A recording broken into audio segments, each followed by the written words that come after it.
Hello बच्चों, आपको याद हो तो हमारी यूनिट 3 अध्याय 4 चल रहा है। उसमें पिछले वीडियोस में हमने बायो-सेवर्ट के नियम की सहायता से किसी धारावाही वृत्ताकार कुंडली के केंद्र और अक्ष पर चुंबकीय क्षेत्र की तीव्रताओं के व्यंजक स्थापित किए थे। अब हम अगला टॉपिक इस अध्याय में लेने जा रहे हैं। ध्यानपूर्वक समझिएगा, यह भी इंपॉर्टेंट टॉपिक है और उसका नाम है लॉरेंज बल। तो आपसे क्वेश्चन ये पूछा जा सकता है कि लॉरेंज बल क्या होता है, इसका सूत्र स्थापित कीजिए और बताइए कि इसके अधिकतम और न्यूनतम मान की शर्तें क्या होती है। ठीक है बच्चों, तो हम डिस्कस करने जा रहे हैं लॉरेंज बल क्या होता है। ध्यानपूर्वक समझिएगा। तो कभी हमने अध्याय 1 में ये पढ़ा है बच्चों कि F बराबर QE होता है। इस सूत्र को पढ़ने का अपना एक तरीका है। क्या पढ़ते हैं बच्चों इसको? जब कोई आवेश विद्युत क्षेत्र में रखा हो तो विद्युत क्षेत्र के कारण उस आवेश पर लगने वाला बल। तो इसका अर्थ क्या निकला कि जब भी कोई आवेश विद्युत क्षेत्र में हो तो विद्युत क्षेत्र के कारण उस पर क्या लगता है? बल। तो बच्चों, जिस तरीके से विद्युत क्षेत्र में आवेश पर बल लगता है, ठीक उसी तरीके से जब कोई आवेशित कण चुंबकीय क्षेत्र में गतिमान हो, शब्दों में ध्यान दीजिएगा, चुंबकीय क्षेत्र में गतिमान हो तो उस पर चुंबकीय क्षेत्र के कारण भी बल लगता है। बच्चों, इस बल की खोज लॉरेंज नामक वैज्ञानिक ने की थी, इसलिए इस बल को हम लॉरेंज बल या यूं कहें कि आवेशित कण पर लगने वाला चुंबकीय बल भी कह सकते हैं। दोनों एक ही बातें हैं। ठीक है बच्चों, तो यदि हमसे पूछा जाए कि लॉरेंज बल किसे कहते हैं तो हम क्या कहेंगे? एक समान चुंबकीय क्षेत्र में गतिमान आवेशित कण, शब्दों में ध्यान दीजिएगा, एक समान चुंबकीय क्षेत्र में गतिमान आवेशित कण पर चुंबकीय क्षेत्र के कारण लगने वाला बल लॉरेंज बल कहलाता है। या यूं कहें कि लगने वाला बल आवेशित कण पर लगने वाला चुंबकीय बल कहलाता है। अब हम देखने जा रहे हैं बच्चों इसके सूत्र की स्थापना। तो याद रखिएगा, ध्यान से समझिएगा, ये चुंबकीय क्षेत्र है। आप जानते हैं चुंबकीय क्षेत्र को V से दर्शाते हैं। बच्चों, ये आवेशित कण जिसका आवेश Q है वो V वेग से इस दिशा में गति कर रहा है और यहां पर बनने वाला कोण थीटा है। तो बच्चों, ये जो लॉरेंज बल इस आवेशित कण पर लगेगा वो 4 बातों पर निर्भर करता है। 4 बातें क्या क्या? तो ध्यानपूर्वक समझिएगा। यदि Q आवेश से आवेशित कण V तीव्रता के एक समान चुंबकीय क्षेत्र में क्षेत्र की दिशा से थीटा कोण पर V वेग से गति कर रहा हो तो उस पर लगने वाला लॉरेंज बल F नंबर 1 आवेश की मात्रा के अनुक्रमानुपाती होता है।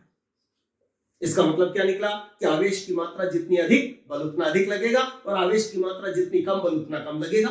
नंबर 2 लगने वाला बल आवेशित कण के वेग V के अनुक्रमानुपाती होता है। मतलब जितना अधिक वेग उतना ज्यादा बल और जितना कम वेग उतना कम बल। नंबर 3 लगने वाला लॉरेंज बल चुंबकीय क्षेत्र की तीव्रता के भी अनुक्रमानुपाती होता है। और नंबर 4 लगने वाला लॉरेंज बल F sin थीटा के भी अनुक्रमानुपाती होता है। अरे, तो इसे शब्दों में बोले तो हम क्या बोलेंगे बच्चों? ये थीटा क्या है? तो आवेशित कण के गति की दिशा और चुंबकीय क्षेत्र के बीच कोण मतलब थीटा, और साइन को हम क्या बोलते हैं? ज्या। ज्या नहीं, ज्या, है ना? तो पूरा बोले तो क्या बोलेंगे? लगने वाला लॉरेंज बल आवेशित कण के गति की दिशा और चुंबकीय क्षेत्र के बीच कोण की ज्या के अनुक्रमानुपाती होता है। और यह होता है बच्चों लॉरेंज बल को प्रभावित करने वाले 4 कारक। अब यदि हमें सूत्र स्थापित करना है तो आप जानते हैं यह प्रक्रिया अत्यंत सरल है। इन चारों संबंधों को मिलाकर लिख तो सूत्र स्थापित हो जाएगा। तो हम क्या बोलेंगे? उपरोक्त संबंधों को मिलाकर लिखने पर। ठीक है बच्चों, लिखते हैं। तो क्या लिखेंगे? F, इस निशान को बोलेंगे समानुपाती। बच्चों, जो अनुक्रमानुपाती थे वो कहां बैठेंगे? ऊपर, और जो व्युत्क्रमानुपाती वो कहां बैठेगा? नीचे। लेकिन अभी हमने चारों संबंध देखे, आपको याद हो ये संबंध थे, इनमें कोई भी व्युत्क्रमानुपाती नहीं है तो क्लियर है चारों ऊपर बैठेंगे। तो क्या लिखेंगे? F समानुपाती Q V B और साथ में क्या हो जाएगा? sin theta. ये हो गया। अब इस निशान को हम बराबर में बदलेंगे बच्चों, तो डेफिनेट एक नियतांक का उपयोग करेंगे। तो यहां लिख के हम क्या लिखेंगे? F बराबर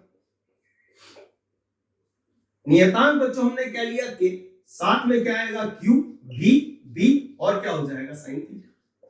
ये हो गया। ठीक है बच्चों, जहां के समानुपातिक नियतांक है जिसका मान मात्रकों का उचित उपयोग करने पर जिसका मान कितना होता है? 1। तो यदि इसकी जगह हम क्या रखते हैं? 1, तो हमें बल का मान प्राप्त होगा बच्चों F बराबर क्या होगा? Q V बी और साथ में क्या हो जाएगा साइन थीटा। और इसे कहते हैं बच्चों लॉरेंज बल का सूत्र, या यूं कहें कि आवेशित कण पर लगने वाले चुंबकीय बल का सूत्र, एक ही बात है। और ये लॉरेंज बल का सूत्र होता है। ठीक है बच्चों, अब हमसे यह पूछा जा सकता है कि बताइए इसके अधिकतम और न्यूनतम मान की शर्तें क्या होती हैं। तो हमें ये देखना है बच्चों कि इसका मान कब न्यूनतम और कब अधिकतम होगा। ध्यानपूर्वक समझिएगा, ये बी है, ये वेग की दिशा है आवेशित कण के, और यहां पर बनने वाला कोण थीटा है।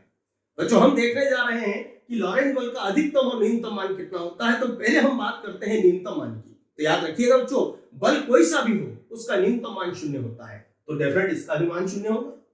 पर कब कब होगा अपन देखते हैं। तो बच्चों सबसे पहली बात ध्यानपूर्वक समझिएगा, यदि इस वेग का मान 0 हो, बच्चों वेग का मान 0 होने का अर्थ क्या है कि आवेशित कण चुंबकीय क्षेत्र में तो हो पर स्थिर हो, मतलब गतिमान ना हो।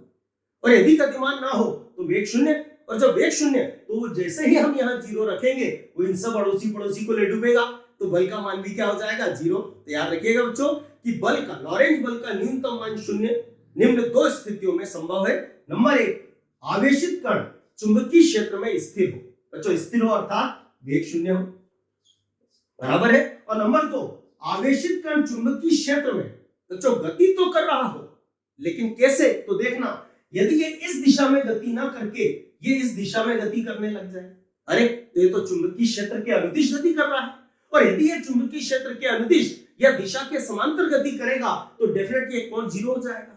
बच्चों यदि इस कोण 0 को हम यहाँ रखें तो ये बन जाएगा sin 0, और sin 0 का मान भी होता 0, तो वो अड़ोसी पड़ोसी सबको ले डूबेगा, बल का मान फिर 0 हो जाएगा। तो याद रखिएगा बच्चों कि लॉरेंज बल का न्यूनतम मान 0 होने की निम्न दो स्थितियां हैं। नंबर 1, आवेशित कण चुंबकीय क्षेत्र में स्थिर हो, मतलब गति ना कर रहा हो। और नंबर 2, आवेशित कण चुंबकीय क्षेत्र की दिशा में गतिमान हो।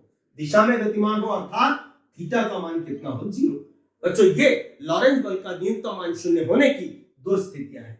अब हम देखने जा रहे हैं अधिकतम मान कितना। तो आप ध्यान से देखिएगा बच्चों कि ये जो लॉरेंज बल है ये साइन थीटा के अनुक्रमानुपाती है। अनुक्रमानुपाती का अर्थ क्या निकला, ये जैसे जैसे बढ़ेगा ये भी बढ़ेगा, ये घटेगा तो ये भी घटेगा, ये अधिकतम हो जाए तो डेफिनेट ये भी अधिकतम होगा।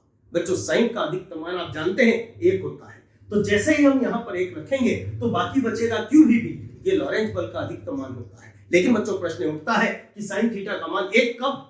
तो हमने पढ़ा है कि थीटा का मान 90 डिग्री होना चाहिए, और 90 डिग्री होने का मतलब क्या कि आवेशित कण इधर या इधर गति ना करे, ये इस दिशा में गति करे,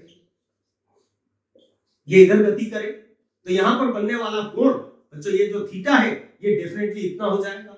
इतना मतलब कितने डिग्री हो जाएगा 90, और यहां रखेंगे 90 डिग्री तो साइन 90 डिग्री का मान 1 जो कि साइन का अधिकतम मान, तो बाकी बचेगा क्यू भी, ये लॉरेंज बल का अधिकतम मान होगा। तो हम क्या बोलेंगे बच्चों कि लॉरेंज बल का अधिकतम मान क्यू भी होता है जबकि आवेशित कण चुंबकीय क्षेत्र में क्षेत्र के लंबवत गतिमान हो।